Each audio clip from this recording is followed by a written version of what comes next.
हाय दोस्तों, कैसे हैं। आज की वीडियो में फिर हम अगली कड़ी में आ गए हैं। जैसा कि आपको हमने कल पढ़ाया था इतिहास के बारे में। प्राचीन इतिहास क्या है, हमें इतिहास का पता कैसे लगा, यानी भारतीय इतिहास जब भारत की खोज कैसे हुई, इन सब के बारे में हम डीपली जानकारी लेंगे।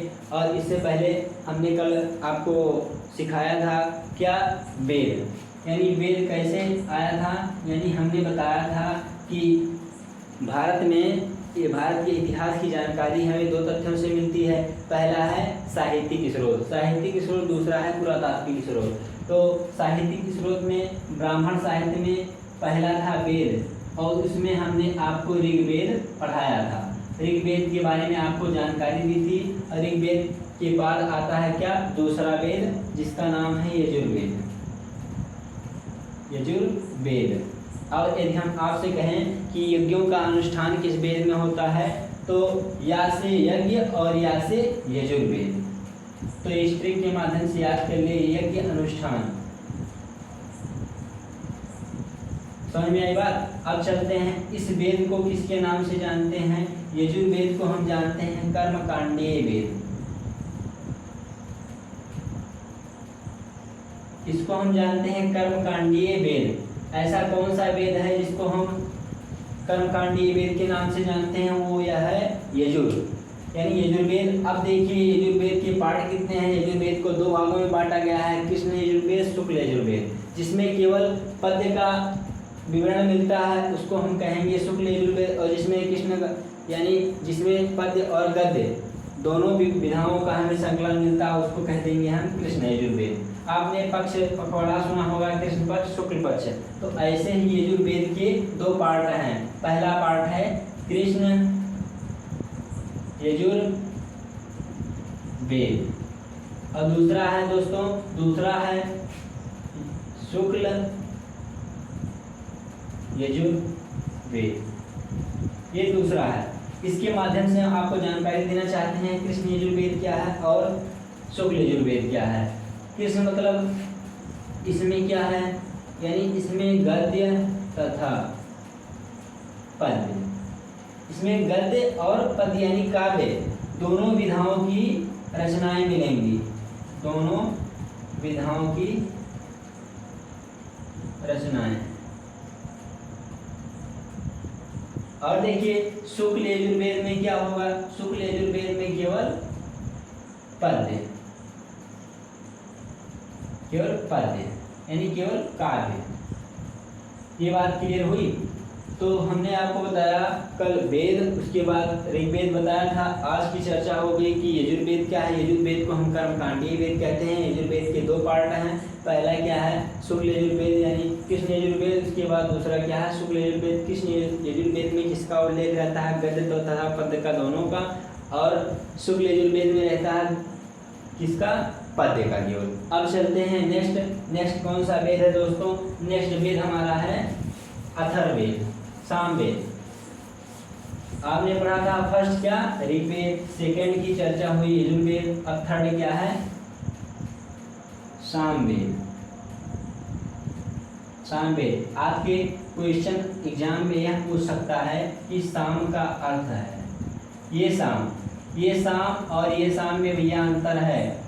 इसको ध्यान करिए कि ये साम का मतलब होता है संगीत, ये साम का होता है मतलब संगीत, और इसका मतलब होता है दोपहर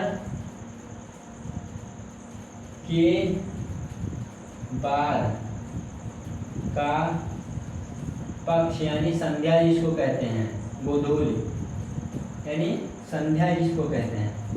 अब देखिए तो सामवेद, इसमें किस शाम की चर्चा हुई, इस शाम की नहीं हुई है, ठीक है।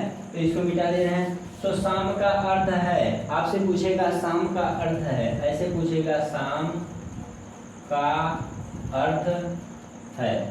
तो शाम का अर्थ क्या भैया, शाम का अर्थ है संगीत, ठीक है। संगीत या गायन। संगीत और गायन का मतलब जो गीत समान रूप से गाया जाए, उच्चारित हो, ठीक है, सस्वर गाया जाए। और गायन मतलब कोई भी किसी भी शैली में सुर, ताल आदि पाया जाए, उसको हम गायन कहेंगे, यानी संगीत हो गया। अब देखिए इसमें ऋचाएं कुछ होती हैं, ऋचाएँ। अब देखिए कितनी ऋचाएँ हैं,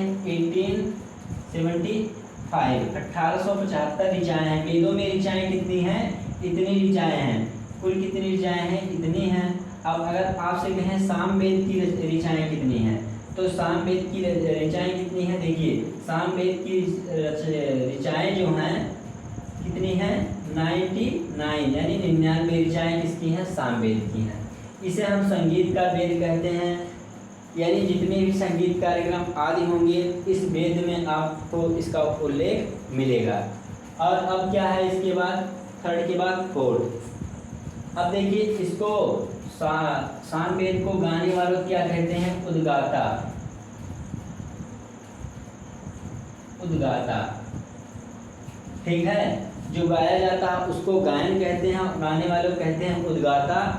किस वेद में, सामवेद में। किस वेद में, मंत्रोच्चारण या गाने वाले को या उच्चारित करने वाले को अर्घवी कहते हैं, अर्धवी कहते हैं, तो ऋग्वेद में। हमने आपको पहले जानकारी दी थी। अब चलते हैं, चौथा नंबर हमारा क्या है, अथर्ववेद। अथर्ववेद,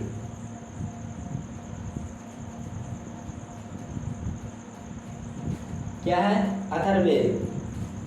तो अथर्ववेद का मतलब क्या है, इसका नाम अथर्ववेद कैसे पड़ा, देखिए एक ऋषि थे अथर्व और बाद में कौन थे, अंगिरस। इन दोनों ने मिलकर अथर्ववेद की रचना की, संकलन इसका किया। उसके बाद अथर्वांगिरस, इसको बाद में किस नाम से, इसी वेद को बाद में किस नाम से, अथर्वांगिरस। अथर्वांगिरस,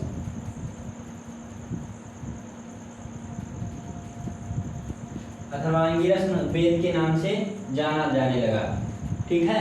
अथर्व ऋषि और अंगिरस ऋषि ने मिलकर इसका संकलन किया, इसलिए इसको अथर्वांगिरस संयुक्त रूप से कहते हैं। अब देखिए इसमें किसका उल्लेख मिलता है, तो आपने पढ़ा था सामवेद। सामवेद में संगीत के बारे में, इसके बारे में पता लगा। और अथर्ववेद क्या है, इसके बारे में आप जानिए। अथर्ववेद के खोजकर्ता कौन है, यानी संकलनकर्ता अथर्व और अंगिरस हैं, इसलिए इनको संयुक्त रूप से अथर्वांगिरस वेद कहते हैं।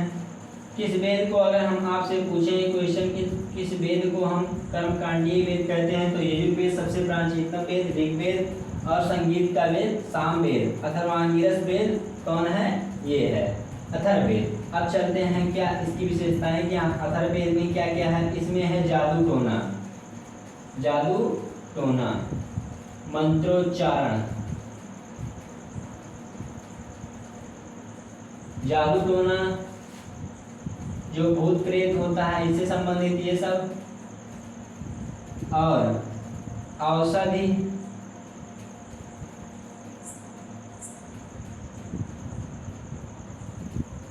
धर्म आदि, ठीक है। इन सब का उल्लेख किस वेद में मिलता है, तो ये अथर्ववेद में।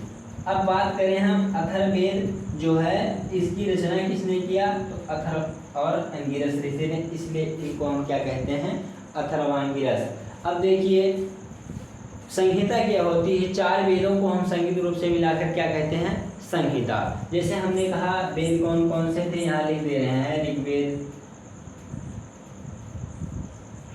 यजुर्वेद, तीसरा सामवेद,